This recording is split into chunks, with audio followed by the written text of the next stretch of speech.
Et pour évoquer les conséquences de cet accord, Bercy réunira les différentes filières économiques ce mercredi en début d'après-midi. C'était une des volontés affichées d'Emmanuel Macron. La journée de défense et de citoyenneté va faire peau neuve. Elle concerne chaque année 800 000 jeunes de 16 à 25 ans.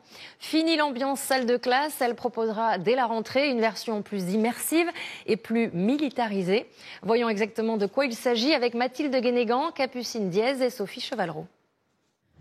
Seriez-vous prêt à troquer votre short de bain contre un treillis, à vivre comme un soldat le temps d'une journée?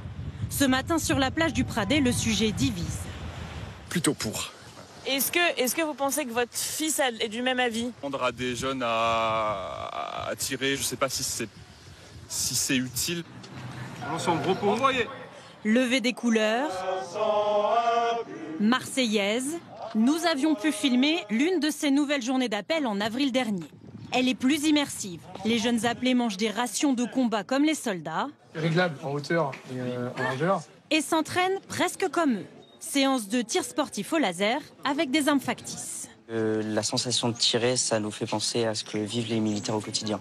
Au programme aussi, jeux de stratégie et expérience en réalité virtuelle pour se glisser dans un commando en mission. Avec les chasseurs alpins ou à bord d'un hélicoptère militaire. On est vraiment à la place de la personne. Une journée de défense et de citoyenneté qui sera généralisée à partir de la rentrée de septembre. Ce n'est pas le retour du service militaire tel que l'ont connu certains, les plus anciens. Le coude gauche bien appuyé contre le Mais corps. ça va dans le bon sens. Pour Ange, 66 ans. Vous êtes nostalgique de cette époque-là? Pas véritablement nostalgique, mais je trouve que c'est bien pour les enfants. Ça leur permet de grandir et de vivre en communauté. Mais les premiers concernés, comme Charles, 22 ans, semblent un peu moins convaincus. Après, ça peut être une bonne expérience.